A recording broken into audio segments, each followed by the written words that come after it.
Las mujeres en la iglesia, parte 4. En esta sección vamos a estudiar un poco acerca de qué funciones puede ocupar una mujer en una congregación, para la cual en principio vamos a estar analizando cuáles son las distintas funciones o dones de ministerio o dones de servicio que menciona la Escritura, y vamos a ver cuáles de esas podría ejercer una mujer cristiana o cuáles no, según lo que dice las Escrituras. Previamente en este estudio vimos que las mujeres han ocupado puestos de autoridad gubernamental, que estaban enseñando dentro y fuera de la iglesia y que la Biblia menciona a varias mujeres profetas. Además vimos que para Dios espiritualmente no hay diferencia entre el hombre y la mujer. En esta sección entonces vamos a analizar cuáles son algunas de las funciones de servicio que la Biblia menciona y en cuáles de esas funciones puede participar una mujer. Comenzando por Efesios 4:8, leemos: Por esto dice, subiendo a lo alto, llevó cautiva la cautividad y dio dones a los hombres. Esto está hablando de Jesús. Versículo 9, pero esto de que subió, ¿qué quiere decir? A menos que hubiera descendido también a las partes más bajas de la tierra. El que descendió es el mismo que también ascendió por encima de todos los cielos para llenarlo todo. Y él mismo constituyó a unos apóstoles, a otros profetas, a otros evangelistas y a otros pastores y maestros, a fin de capacitar a los santos para la obra del ministerio, para la edificación del cuerpo de Cristo. Aquí las Escrituras nos están diciendo que Cristo, luego de haber ascendido, dio dones a los hombres. Y dice que Él constituyó a unos apóstoles, a otros profetas, a otros evangelistas y a otros pastores y maestros. Alguien que lea esto puede decir: bueno, ahí está claro, Cristo dio dones a los hombres, no a las mujeres. Y con este argumento es que algunos dicen que este tipo de dones solo son para hombres y no para mujeres. Bueno, la palabra hombres en griego es anthropos, que si bien en determinados contextos se refiere exclusivamente al género masculino, es una palabra que con mayor frecuencia refiere al ser humano en general, o sea, tanto hombres como mujeres. Se puede traducir en muchos de los pasajes como persona o como ser humano. Esto pueden constatarlo con cualquier diccionario o léxico del griego. Cristo dio dones a las personas o dio dones a los seres humanos. Eso es lo que está diciendo este versículo. Y esto involucra tanto a hombres como a mujeres. Aquí tenemos mencionado 5 funciones específicas que fueron dadas por Jesucristo para edificar al cuerpo de Cristo: apóstoles, profetas, evangelistas, pastores y maestros. Ahora bien, literalmente desde el texto griego, la lectura sería así: y él mismo dio, por un lado, a los apóstoles, también a los profetas, también a los predicadores de la buena noticia, también a los pastores y maestros. La gramática del texto nos hace ver que pastores y maestros son 2 palabras unidas. Los pastores son a la vez maestros. Nos muestra que un pastor tiene que ser un maestro de la palabra de Dios. Así que en realidad este versículo nos está describiendo a 4 roles y no a 5. Pablo está exponiendo algunas de las funciones principales dadas por Cristo para que el cuerpo de creyentes sea edificado. En otros pasajes de las Escrituras vemos que se hablan también de los obispos, de los ancianos, que son supervisores de las reuniones. También se habla de diáconos. En Romanos 12 se habla también de los que administran, los que presiden, los que reparten, etc. Hay diversos dones y habilidades que fueron dadas por Cristo para la edificación y la unidad de la iglesia. Y estos dones que están mencionados aquí son dados a los seres humanos en general, tanto hombres como mujeres por igual, como vamos a estar viendo. Voy a hacer una descripción breve de estas funciones mencionadas en Efesios 4:11. La primera función mencionada es la de apóstol, y el sentido exacto de qué es un apóstol está en constante discusión. Algunos dicen que los apóstoles fueron solo 12, otros reconocen que hubieron más, pero que la función del apóstol ya no está vigente. Otros opinan que sigue habiendo apóstoles en estos tiempos. Vamos a tratar de esclarecer todas estas cosas. La palabra apóstol es la transliteración del griego apóstolos, cuya raíz es el verbo aposteló, que significa enviar. Así que un apóstol es literalmente un enviado, un mensajero o un delegado que representa a alguien que lo ha enviado. Marcos 3:13 nos dice: entonces subió al monte y llamó así a los que él quiso y fueron a él, hablando de Jesús mientras estaba en la tierra. Constituyó a 12 a quienes nombró apóstoles para que estuvieran con él y para enviarlos a predicar y tener autoridad para echar fuera demonios. Y constituyó a los 12, a Simón, a quien le puso por nombre Pedro, a Jacobo, hijo de Zebedeo, y a Juan, el hermano de Jacobo. A ellos les puso por nombre Boanerges, es decir, hijos del trueno. A Andrés, a Felipe, a Bartolomé, a Mateo, a Tomás, a Jacobo, hijo de Alfeo, a Tadeo, a Simón el cananita y a Judas Iscariote, el que le entregó. Bueno, aquí se mencionan 12 apóstoles nombrados por Jesús. En el versículo 14 se dice que los nombró apóstoles para que estuvieran con él y para enviarlos a predicar. La palabra enviarlos es en griego aposteló, y aquí se puede ver claro que un apóstol es alguien enviado a predicar con la autoridad de aquel que le envió, o sea, Jesús. En aquel tiempo la palabra apóstol se usaba de diversas formas. El apóstol de un rey o de un gobernador, por ejemplo, era una persona enviada por ese rey o gobernador para una misión en particular y con la autoridad del que lo envió. Por eso es que la palabra griega apóstolos también podía traducirse como enviado, delegado, embajador, representante, pero en lugar de traducir la palabra griega al español, los traductores de la Biblia por lo general han transliterado la palabra. Traducir significa dar una palabra en español equivalente a la palabra griega. Transliterar significa pasar la palabra del griego al español sin traducirla. La apóstolos la convirtieron en apóstoles o apóstol. Esto en parte se debe a que quizás no estaban seguros de cómo traducirla, pero para alguien del primer siglo que escuchara la palabra apóstolos, simplemente se trataba de un enviado o un delegado con autoridad para actuar de parte de quien lo envió en aquella tarea que se le encomendó. En otras palabras, cuando alguien del primer siglo escuchaba "este es un apóstol", es exactamente lo mismo que cuando nosotros escuchamos "este es un enviado", o "este es un embajador", o "este es un delegado". Hubo 12 personas que Jesús específicamente designó para estar con él.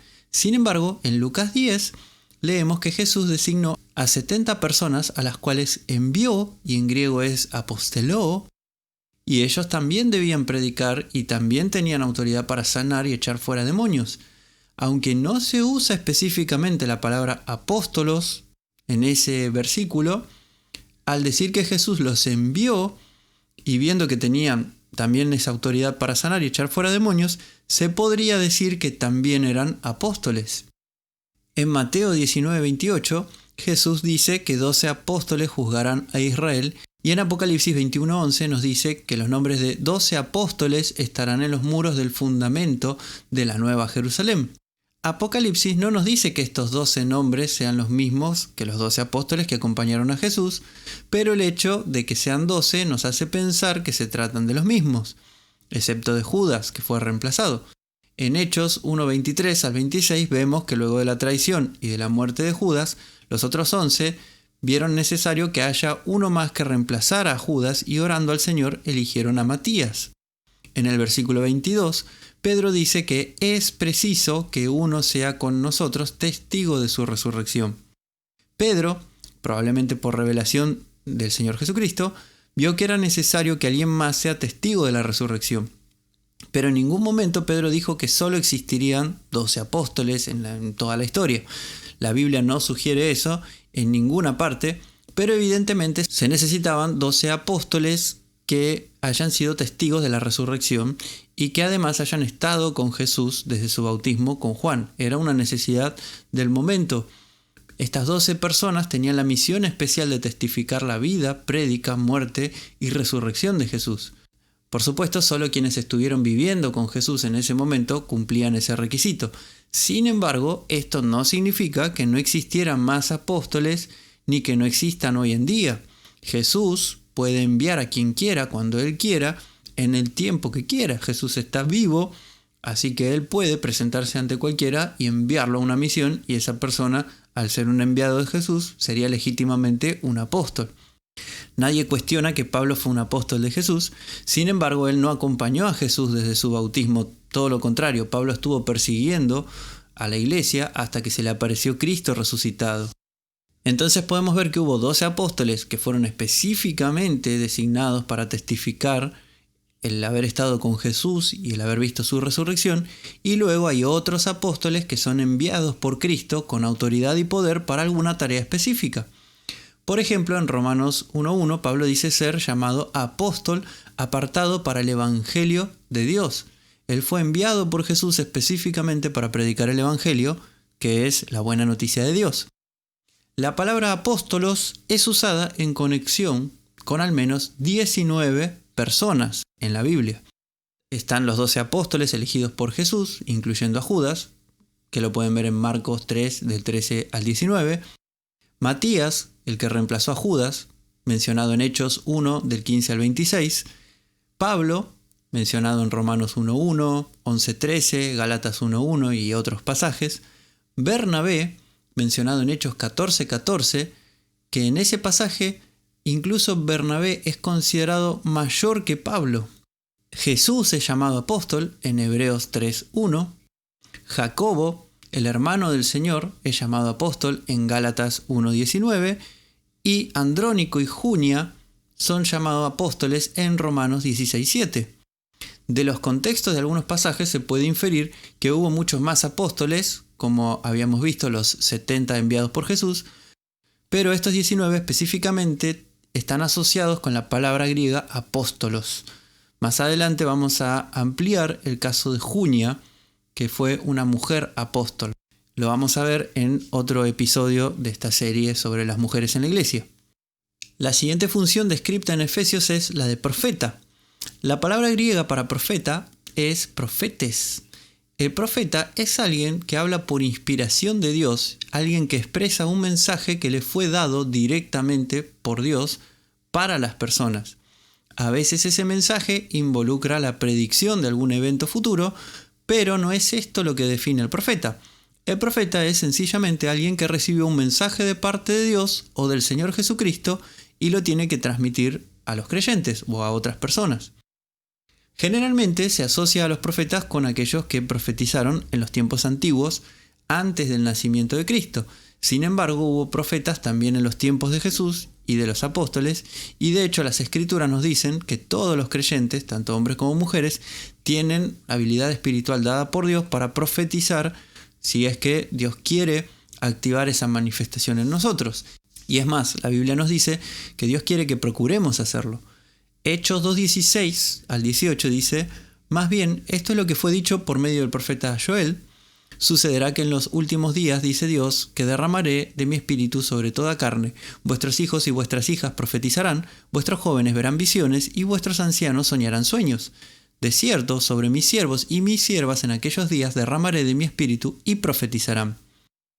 Y en 1 Corintios 14:1 dice: seguid el amor y anhelad los dones espirituales, pero sobre todo que profeticéis. Ahí lo tienen, dice, anhelen profetizar. Y en 1 Corintios 14:31 dice: porque todos podéis profetizar uno por uno para que todos aprendan y todos sean exhortados. Por supuesto, en una reunión no todas las personas van a profetizar, porque depende de que Dios les dé una palabra en ese momento en particular. Por eso Pablo dice en 1 Corintios 12:29, ¿acaso son todos apóstoles? ¿Todos profetas? ¿Todos maestros? ¿Acaso hacen todos milagros? Así que si bien hay un poder inherente para todos los dones en cada persona, que es el don de Espíritu Santo, que está en cada creyente, Dios energiza cada don o cada manifestación espiritual como Él quiere para el bien de todo el cuerpo de Cristo. No obstante, la Biblia nos está dejando en claro que tanto el don de un profeta como las manifestaciones de profecía no son cosas que están obsoletas o que fueron cosas del pasado y que ya no están disponibles.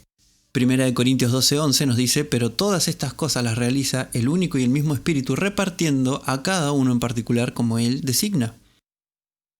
Lo importante para este estudio en realidad es ver que tanto hombres como mujeres fuimos dotados con el don de Espíritu Santo de Dios, y Dios puede energizar la profecía tanto en hombres como en mujeres según la necesidad que Dios vea y la fe de la persona que tiene que operar ese poder de Dios.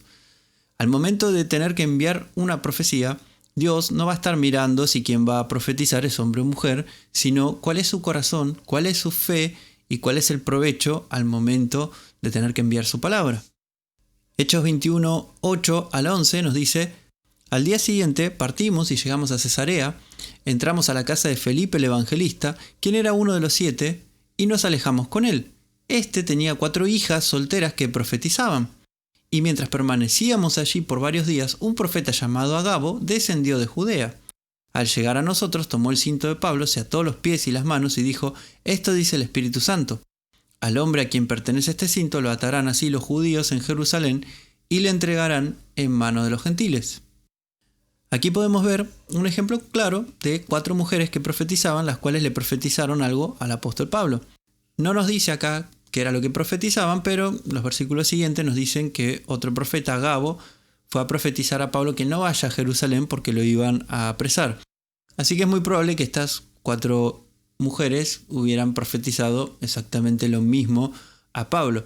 Pero más allá de eso, lo importante es ver que si Pablo hubiese creído que la mujer no podía ser profeta, entonces hubiera dicho algo al respecto, o se hubiera quejado, o hubiera pensado que estas mujeres no venían de parte de Dios. Pero Pablo no dice absolutamente nada, y la Biblia no nos dice que eran falsas profetas, dice que eran mujeres que profetizaban, que aparte eran hijas de Felipe, que era un hombre de Dios. Isaías 55:10 nos dice: «Porque como la lluvia y la nieve descienden del cielo y no vuelven allá, sino después de haber saciado la tierra y de haberla hecho germinar, producir y dar semilla al que siembra y pan al que come, así será mi palabra que sale de mi boca. No volverá a mí vacía, sino que hará lo que yo quiero y será prosperada en aquello para lo cual la envié». Primera de Corintios 14, 24 y 25 dice: «Pero si todos profetizan, y entre algún no creyente o indocto, por todos será convencido, por todos será examinado, y lo oculto de su corazón será revelado, y de esta manera, postrándose sobre su rostro, adorará a Dios y declarará: de veras Dios está entre vosotros». Como vemos, por medio de la profecía, muchas veces lo oculto del corazón de una persona es revelado.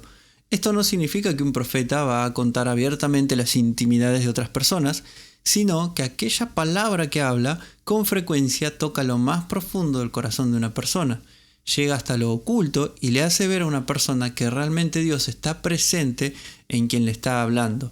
Y esto puede ser con una palabra acerca del futuro, puede ser una palabra acerca del pasado, puede ser una palabra acerca del presente, pero lo importante es que es una palabra de Dios dada a ese profeta para que la hable a una persona o un grupo de personas en particular.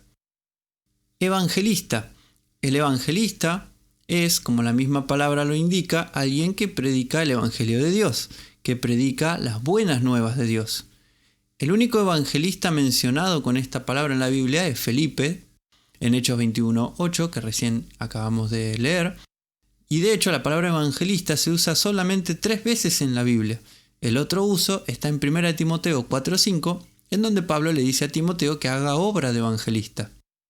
Sin embargo, aunque solo Felipe es mencionado como evangelista, esto no significa que no hubo otros evangelistas. En Romanos 1:1, Pablo dice que él fue apartado para el evangelio de Dios. En Romanos 15:20 dice que él procuraba contar el evangelio en donde aún no había sido predicado por otros. Pablo menciona su prédica del evangelio muchas veces en varias de sus cartas, así que sin duda, Pablo fue también un evangelista. Se suele pensar que el trabajo del evangelista es contar sobre la salvación en Cristo a los incrédulos e inconversos, pero viendo lo que dice las Escrituras, vemos que ser un evangelista es más que eso. También es una obra de un cristiano hacia otros cristianos. Pablo, por ejemplo, dijo en Romanos 1, 16, 17, «Porque no me avergüenzo del evangelio, pues es poder de Dios para salvación a todo aquel que cree, al judío primero y también al griego, porque en él la justicia de Dios se revela por fe y para fe, como está escrito, pero el justo vivirá por fe». Pablo dice que en el evangelio se revela la justicia de Dios por fe y para fe. Estas palabras se traducen literalmente desde fe y hacia fe, e implican un ciclo de crecimiento en fe. Lo que Pablo está diciendo es que el evangelio es algo de lo cual estamos constantemente aprendiendo. Necesitamos del evangelio todo el tiempo. El evangelio es el mensaje continuo con el que debemos alimentarnos espiritualmente, mediante el cual vamos comprendiendo cada vez mejor la justicia de Dios para así poder crecer en la fe. Así que sin duda la obra del evangelista es una obra continua, no solo hacia los incrédulos, sino también hacia los creyentes, incluyendo los que ya son maduros espiritualmente. Veamos qué es un pastor. La palabra pastor En el texto griego es poimem, que se refiere primariamente a un pastor de ovejas, y de ahí figurativamente se usa para hablar de una persona que cuida del rebaño de Dios. El pastor por excelencia es Dios mismo. David, habiendo sido pastor en su juventud, pudo comprender muy bien lo que era ser un pastor y cómo Dios pastorea sus ovejas. Salmo 23, vamos a leer del 1 al 6, dice: Jehová es mi pastor, nada me faltará. En prados de tiernos pastos me hace descansar, junto a aguas tranquilas me conduce. Confortará mi alma y me guiará por sendas de justicia, por amor de su nombre. Aunque ande en valle de sombra de muerte, no temeré mal alguno, porque tú estarás conmigo, tu vara y tu cayado me infundirán aliento. Preparas mesa delante de mí, en presencia de mis adversarios. Unges mi cabeza con aceite, mi copa está rebosando. Ciertamente el bien y la misericordia me seguirán todos los días de mi vida, y en la casa de Jehová moraré por días sin fin. Aquí Dios es descrito como pastor, y desde aquí podemos también aprender sobre qué cosas debería hacer un buen pastor por sus ovejas. Un pastor no debe hacer faltar nada a sus ovejas, debe proveer de sana doctrina para alimentarlas espiritualmente, debe llevarlas a lugares de descanso en Dios, debe confortar el alma de las personas, debe guiarlas por sendas de justicia y hacia un andar de amor a Dios. En Juan 10:11 Jesús dijo: Yo soy el buen pastor. El buen pastor pone su vida por las ovejas, pero el asalariado, el que no es pastor y a quien no le pertenecen las ovejas, ve que viene el lobo, abandona las ovejas y huye, y el lobo arrebata y esparce las ovejas. Huye porque es asalariado y a él no le importan las ovejas. Yo soy el buen pastor y conozco mis ovejas y las mías me conocen. Como el Padre me conoce, yo también conozco al Padre y pongo mi vida por las ovejas. También tengo otras ovejas que no son de este redil. A ellas también me es necesario traer y oirán mi voz. Así habrá un solo rebaño y un solo pastor. Jesús acá se presenta como el pastor y nos muestra cuál es la característica del buen pastor, que es poner su vida por las ovejas. En su tiempo, David arriesgó su vida por las ovejas que cuidaba al menos 2 veces, una enfrentando a un león y otra enfrentando a un oso, según el relato del mismo. David también arriesgó su vida por las ovejas de Dios cuando enfrentó a Goliat. Luego, como rey, él continuamente salía a la batalla con su ejército, mostrando que él mismo estaba dispuesto a dar su vida por su pueblo. Cristo aquí es exhibido como el buen pastor.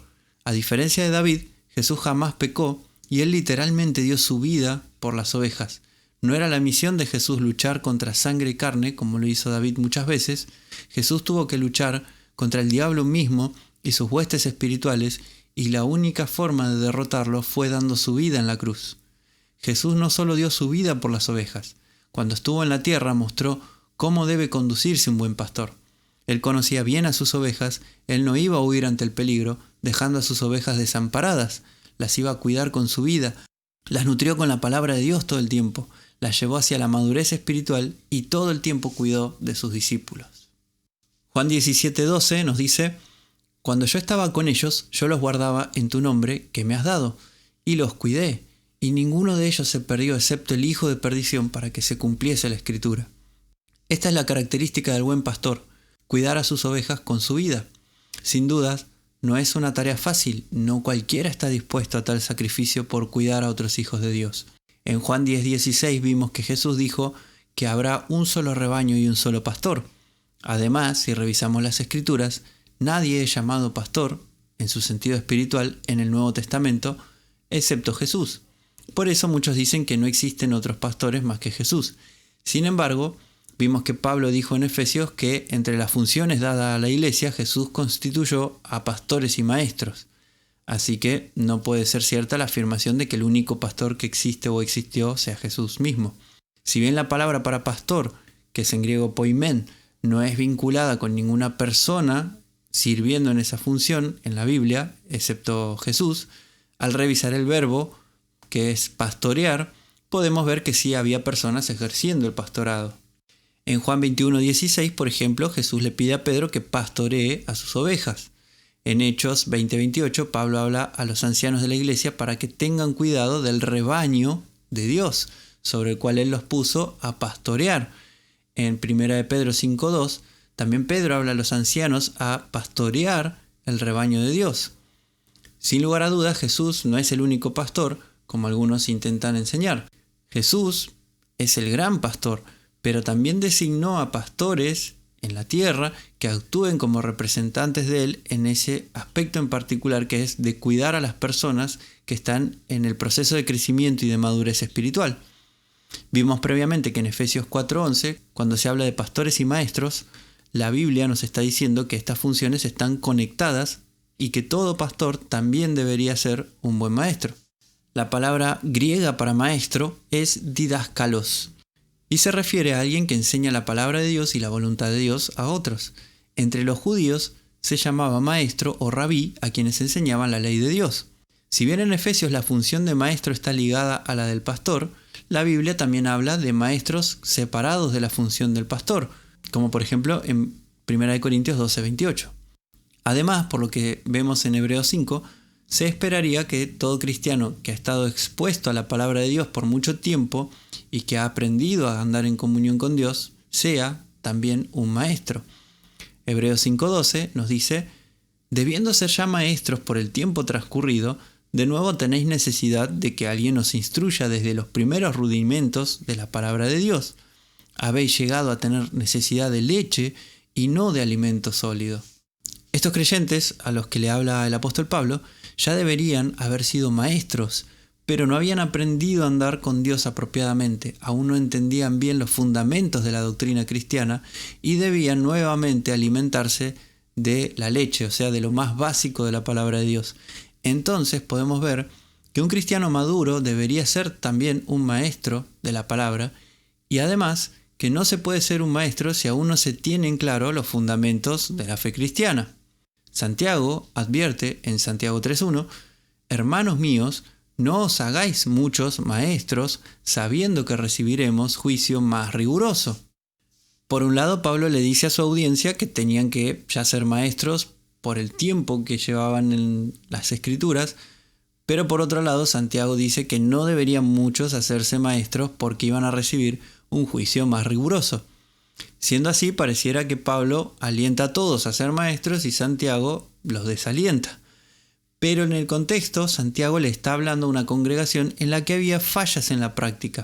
Santiago habla a aquellos que enseñan el error. Si alguien anda en error, va a ser juzgado por sus errores, pero si además enseña ese error y hace caer a otros, su juicio va a ser más riguroso. ¿Por qué? Porque no solamente está practicando el error, sino que está arrastrando al error a otras personas. Por eso es que si bien la tarea del maestro es una tarea muy bendita, hay que tener siempre sumo respeto por la palabra y procurar conocer las Escrituras y no arrastrar a otras personas al error. Nadie tiene la verdad de Dios al 100%, nadie puede saber todo y entender todo, y si tuviéramos que esperar a ser perfectos o a conocer perfectamente la palabra de Dios para enseñar, nadie podría jamás enseñar, y sin duda sería muy difícil que la gente conozca a Dios. Así que en la práctica, la instrucción de Santiago es a tener cuidado con aquello que estamos enseñando y ser prudentes y respetuosos de la palabra de Dios, siendo constantes buscadores de la verdad. Sin embargo, todos en algún momento vamos a creer y posiblemente enseñar algo erróneo. Por eso es importante que constantemente estemos examinando, chequeando lo que creemos y constantemente busquemos el crecimiento de nuestro entendimiento de la verdad en oración y en la comunión con Dios. Habiendo visto la definición de estas 5 funciones, leamos de nuevo Efesios 4:8. Dice: por esto, dice, subiendo a lo alto, llevó cautiva la cautividad y dio dones a los hombres, habíamos dicho a los seres humanos o a las personas. Pero esto de que subió, ¿qué quiere decir a menos que hubiera descendido también a las partes más bajas de la tierra? El que descendió es el mismo que también ascendió por encima de todos los cielos para llenarlo todo. Y él mismo constituyó a unos apóstoles, a otros profetas, a otros evangelistas y a otros pastores y maestros, a fin de capacitar a los santos para la obra del ministerio, para la edificación del cuerpo de Cristo, hasta que todos alcancemos la unidad de la fe y del conocimiento del Hijo de Dios, hasta ser un hombre de plena madurez hasta la medida de la estatura de la plenitud de Cristo. En primer lugar, Pablo nunca llama dones de ministerio a estas 5 funciones que describe. Además, como vimos, las dos últimas funciones listadas están unidas, o sea, el pastor tiene que ser un maestro. Sin duda, la capacidad de servir en alguna de estas funciones es un don de Dios, pero no es un don que viene de la nada. El cristiano tiene que tomarse el tiempo de desarrollar estos dones para ponerlos al servicio de otros. Como vimos, con el tiempo y la exposición a la sana doctrina, muchos cristianos deberían llegar a ser maestros. Pero por la falta de la práctica de la comunión con Dios, la oración, la fe, la obediencia, la confianza, el estudio de la palabra y otras cosas, muchos aún necesitan recibir la doctrina más básica y fundamental del Evangelio de Dios. Otra cosa que podemos ver es que esos dones y funciones de servicio no son cargos eclesiásticos, no son títulos dados a las personas para tener control o autoridad sobre la vida de otros, sino que son formas de servir con un único propósito, que es que todos alcancemos la unidad de la fe y del conocimiento del Hijo de Dios. Alguien que no contribuye a la unidad del cuerpo de Cristo no está sirviendo fielmente a Dios. Pablo menciona 5 funciones que puede tener un cristiano sirviendo a la iglesia, pero ¿es una lista exhaustiva y completa de todos los dones dados por Dios y de todas las funciones que un cristiano puede tener para servir? ¿Son estas funciones las únicas que pueden contribuir a la unidad de la fe y del conocimiento de Cristo? Y si lo pensamos un poco, el sentido común nos dice que no. Pero más allá del sentido común, la misma Escritura nos aclara estas cosas. 1 Corintios 12:27 nos dice: ahora bien, vosotros sois el cuerpo de Cristo y miembros suyos individualmente. A unos puso Dios en la iglesia, primero apóstoles, en segundo lugar profetas, en tercer lugar maestros, después los que hacen milagros, después los dones de sanidades, los que ayudan, los que administran, los que tienen diversidad de lenguas. ¿Acaso son todos apóstoles, todos profetas, todos maestros? ¿Acaso hacen todos milagros? ¿Acaso tienen todos dones de sanidades? ¿Acaso hablan todos en lenguas? ¿Acaso interpretan todos? Pablo aquí nos está hablando de la unidad del cuerpo y las funciones dadas por Dios para edificar a la iglesia. Él menciona a los apóstoles y a los profetas, no menciona a los evangelistas y a los pastores, habla de los maestros como en una función separada del pastor, y además habla de creyentes que hacen milagros, que ministran dones de sanidades, otros que ayudan, otros que administran, otros que tienen diversidad de lenguas y otros que interpretan. En Romanos, Pablo también habla de funciones dentro de una congregación. En Romanos 12:4 dice: porque de la manera que en un solo cuerpo tenemos muchos miembros, pero todos los miembros no tienen la misma función, así nosotros, siendo muchos, somos un solo cuerpo en Cristo, pero todos somos miembros los unos de los otros. De manera que tenemos dones que varían según la gracia que nos ha sido concedida. Si es de profecía, úsese conforme a la medida de la fe. Si es de servicio, en servir. El que enseña, úselo en la enseñanza. El que exhorta, en la exhortación. El que comparte, con liberalidad. El que preside, con diligencia. El que hace misericordia, con alegría. Y en este caso, Pablo menciona a los profetas, servidores, maestros que enseñan, personas que exhortan, personas que comparten, o sea que tienen dinero extra y lo usan para ayudar a otros en la congregación. Están los que presiden, o sea, los que están a cargo de organizar las reuniones. Están los que hacen misericordia. Y vemos que hay muchas funciones con las que los cristianos podemos servir. Tanto en Efesios 4 como en 1 Corintios 12 como en Romanos 12, el contexto es el cuerpo de Cristo. Y Pablo en los 3 lugares enseña que los cristianos formamos un cuerpo en Cristo y que a cada uno Dios le dio dones, talentos y habilidades con las cuales servir al resto. Así que todos contribuimos a la unidad del cuerpo. Y funciones hay muchísimas.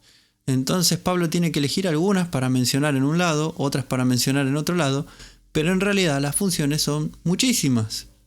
En Gálatas 3:26 al 28 se nos dice: así que todos sois hijos de Dios por medio de la fe en Cristo Jesús, porque todos los que fuisteis bautizados en Cristo os habéis revestido de Cristo. Ya no hay judío ni griego, no hay esclavo ni libre, no hay varón ni mujer, porque todos vosotros sois uno en Cristo Jesús. Así que en Cristo no hay varón ni mujer, en Cristo somos un cuerpo y cada uno con funciones dadas por Dios. Dios puede hacer apóstoles, profetas, evangelistas, pastores, maestros o cualquier otra función que Él quiera en cualquier persona. Además de esto, la Biblia nos muestra otras funciones que refieren a las autoridades que supervisan una reunión de cristianos, y entre esos tenemos a los ancianos, los obispos y los diáconos. En Hechos 20:17 leemos que Pablo había llamado a los ancianos de la iglesia. Luego, en el versículo 28 se les dice que cuiden al rebaño sobre el cual Dios los había puesto como obispos y pastores.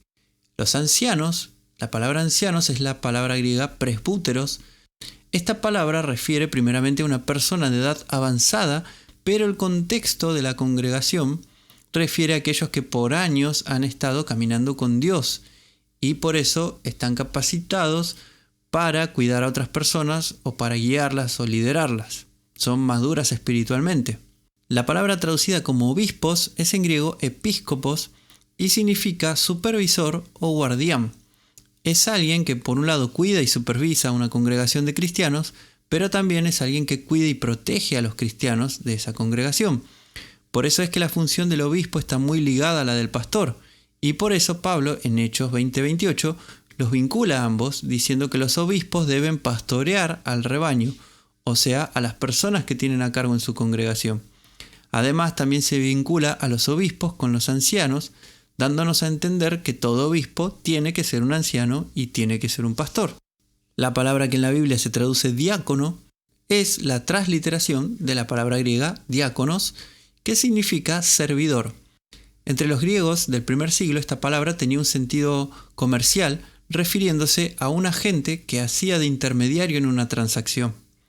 También se refería a un segundo al mando en una jerarquía, un asistente con autoridad delegada por su jefe. Sin embargo, el énfasis de esta palabra no está en la autoridad, sino en el servicio.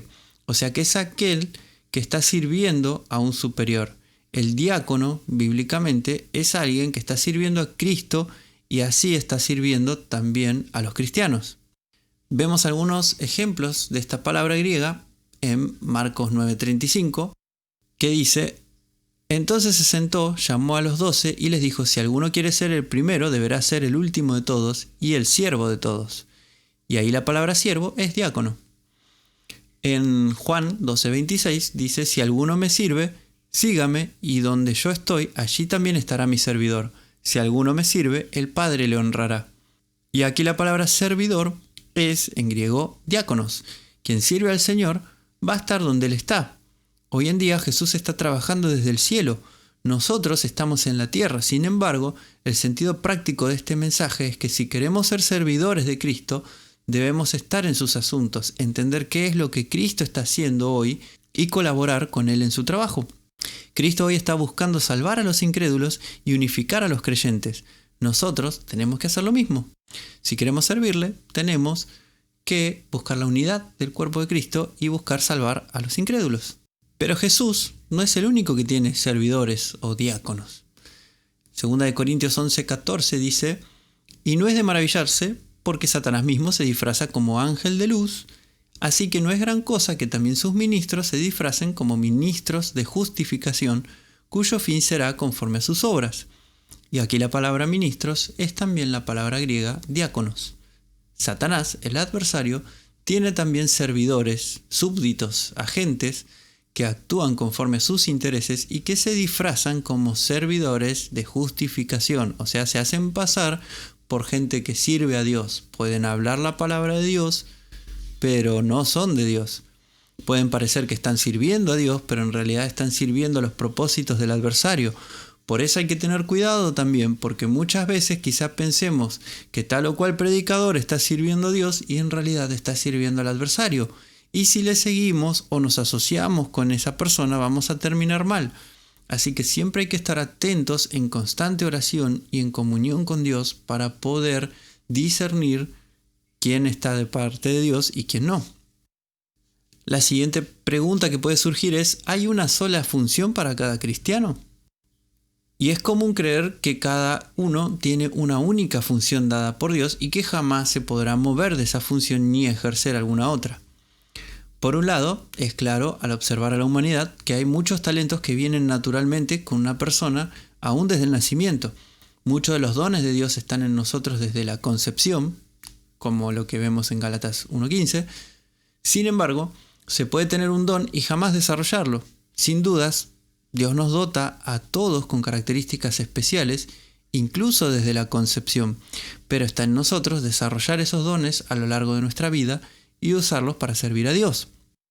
En 1 Corintios 12, Romanos 12 y Efesios 4, entre otros pasajes, se nos dice que cada uno de nosotros somos miembros del cuerpo de Cristo y que Dios reparte sus dones, su poder y energía espiritual a cada uno. La figura del cuerpo nos hace ver que así como Dios creó nuestros cuerpos físicos con diferentes órganos que se conectan entre sí y actúan de forma sincronizada para poder vivir y hacer todas las cosas que hacemos, Dios también creó un cuerpo espiritual con diferentes miembros que cuando se conectan y se sincronizan y actúa cada uno según su función, puede dar vida a toda la unidad. O sea que la vida en abundancia yace en la conexión de todos los miembros. Ahora bien, el hecho de que cada uno de nosotros sea diferente dentro del cuerpo no necesariamente significa que cada uno tenga una única función de servicio. Por un lado, podemos ver en el mundo que hay gente que es extraordinariamente hábil para una tarea específica, como tocar un instrumento musical, pero poco hábil para otras cosas. Pero también hay personas que son multifacéticas, o sea, tienen talento para varias cosas. Además, si bien es cierto que, por ejemplo, lo ideal sería leer con nuestros ojos y escribir con las manos, hay gente que ha quedado ciega y aprendió a leer braille usando el tacto, hay personas que han perdido sus manos y aprendieron a escribir con los pies, y del mismo modo, pienso que cuando Dios necesita que se haga una labor y la persona ideal para hacerla no está conectada con Dios y no le está sirviendo, entonces Dios tiene que asignar esa tarea a algún otro miembro que esté dispuesto a hacerlo, aunque no sea el más apto. Si cada miembro hace su parte conforme a los propios dones y habilidades dadas por Dios, el cuerpo tendría su máximo beneficio, crecimiento y eficacia. La obra de Dios sería más rápido y mejor. Pero muchas veces Dios tiene que elegir a miembros no tan ideales para hacer ciertas labores esenciales para su propósito. ¿Por qué? Porque los otros miembros están alejados, distraídos y desconectados espiritualmente de Dios. Así que al leer las Escrituras vemos algunas personas que son mencionadas en alguna función específica, mientras que otros creyentes actuaron en diferentes funciones. Por ejemplo, en Hechos 21:8 se habla de Felipe el Evangelista, lo cual nos hace ver que este Felipe, que no es el apóstol Felipe, era notable en su labor de evangelista. Por otro lado, de Pablo leemos que fue apóstol en Romanos 1:1, evangelista en 1 Corintios 1:17, maestro y predicador en 1 Timoteo 2:7, embajador en 2 Corintios 5:20, y de Pedro, por ejemplo, se dice que fue apóstol en 1 Pedro 1:1, fue pastor, Juan 21:16, fue evangelista, Gálatas 2:7, y ellos además también fueron profetas porque hablaron palabras inspiradas por Dios. Por lo tanto, vemos que no es correcto encasillar a las personas en determinadas funciones de servicio, sino que una misma persona puede ser llamada por Dios a diferentes funciones según sea la necesidad. La siguiente pregunta a contestar es: ¿están vigentes todas estas funciones hoy? Y acá vamos a releer nuevamente Efesios 4:11, que dice: y él mismo constituyó a unos apóstoles, a otros profetas, a otros evangelistas y a otros pastores y maestros, a fin de capacitar a los santos para la obra del ministerio, para la edificación del cuerpo de Cristo, hasta que todos alcancemos la unidad de la fe y del conocimiento del Hijo de Dios, hasta ser un hombre de plena madurez, hasta la medida de la estatura, la plenitud de Cristo.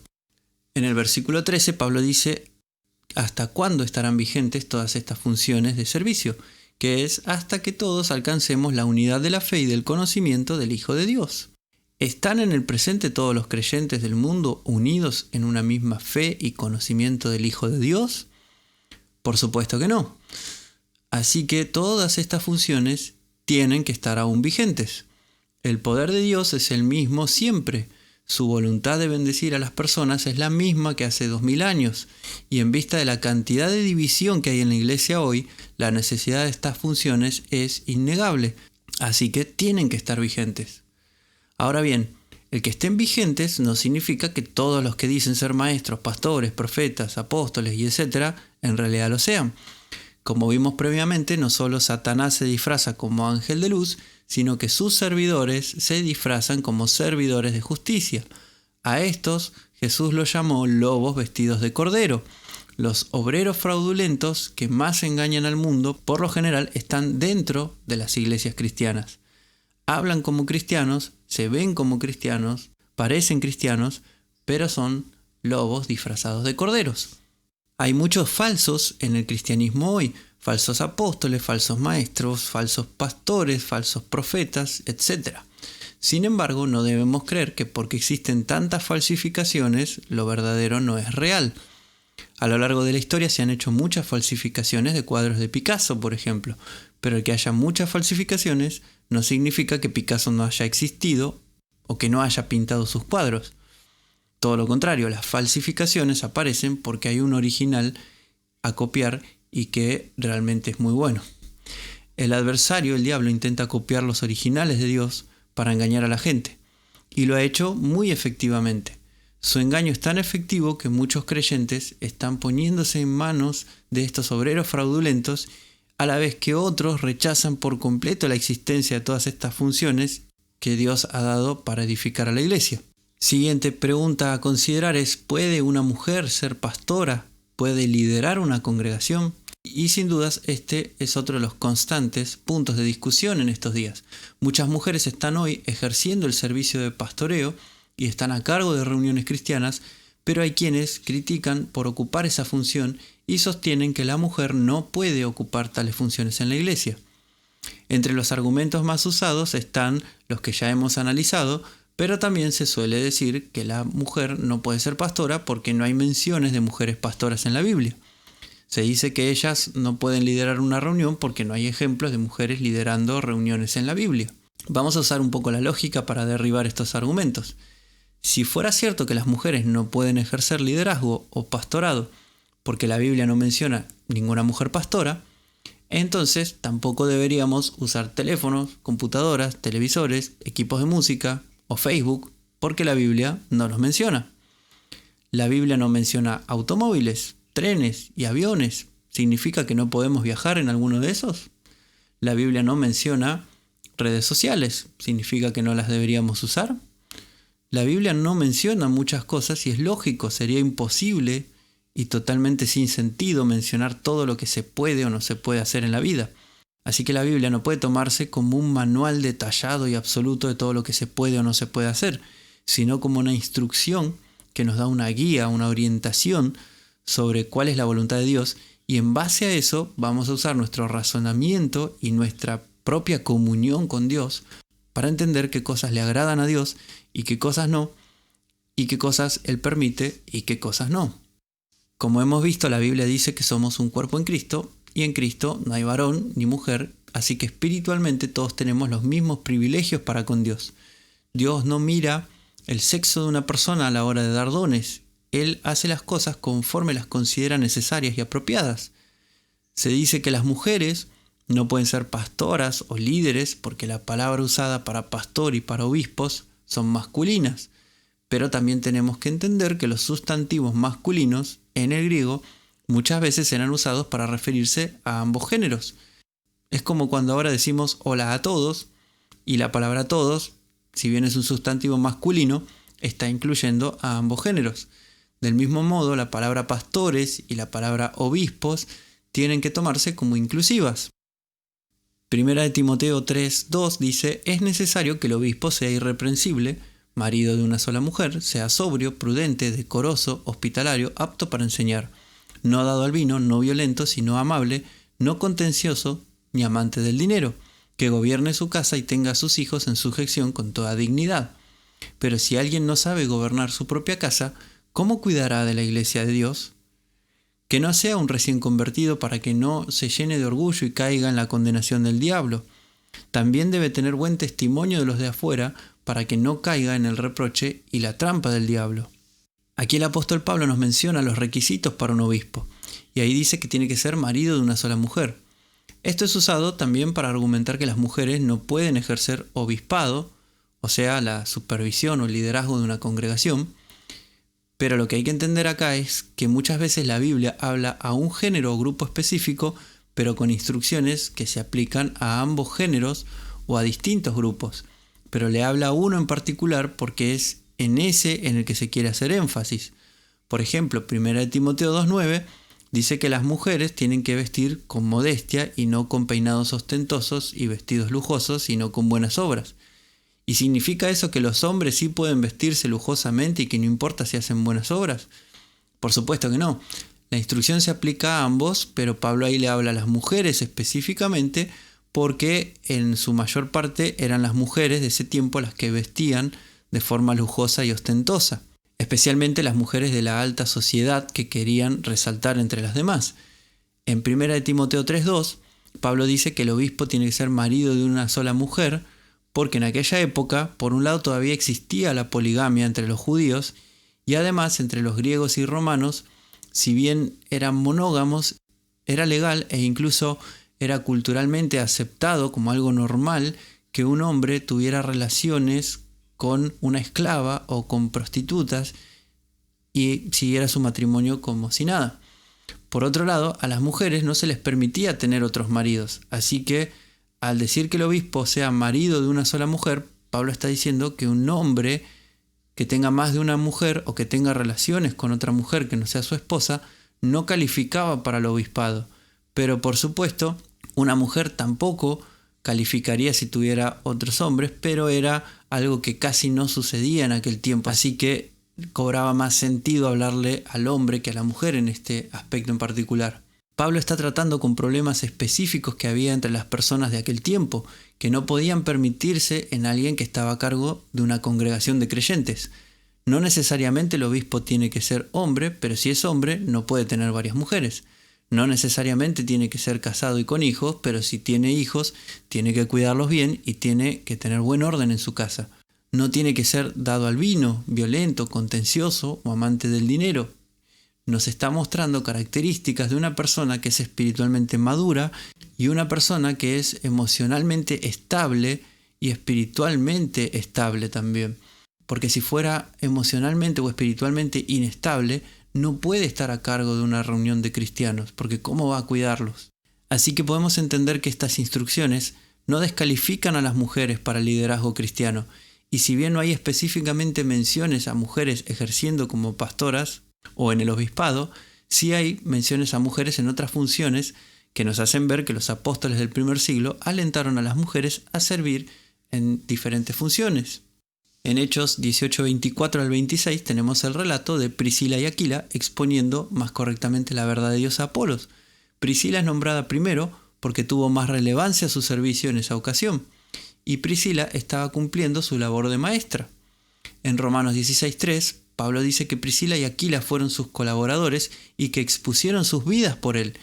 Y en 1 Corintios 16:9, Pablo dice que ellos tenían una iglesia en su casa. Esto significa que ambos estaban a cargo de una reunión de cristianos en su propia casa. En Romanos 16:1 se nos habla de Febe, que era diaconisa. En 1 Corintios 1:11 se menciona a Cloé, que es un nombre de mujer, y por contexto refiere a una mujer que era colaboradora de Pablo, alguien en quien Pablo confió para que le dé el informe de lo que sucedía en la reunión. En Colosenses 4:15 se menciona a Ninfa, que tenía una iglesia en su casa.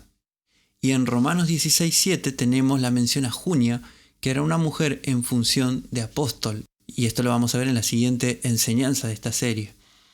Es lógico imaginarse que en una sociedad tan machista no habría muchas mujeres en el liderazgo y servicio. Los apóstoles estaban abriendo recién una amplia puerta al servicio para las mujeres y estaban siendo revolucionarios al dar a la mujer los mismos privilegios que a los hombres. Esto sin duda no fue fácil de aceptar por muchos al principio, y hasta el día de hoy muchos no lo aceptan, pero el hecho de que la Biblia mencione a tantas mujeres sirviendo nos hace ver que realmente estaban haciendo un importante servicio a Dios. Lamentablemente, pronto la doctrina comenzó a deformarse y a las mujeres nuevamente se les quitó los privilegios y se las puso en segundo plano en la iglesia. Cuando los líderes cristianos se volcaron a la filosofía griega, toda la doctrina se contaminó y entre otras cosas resurgió el machismo en la doctrina religiosa.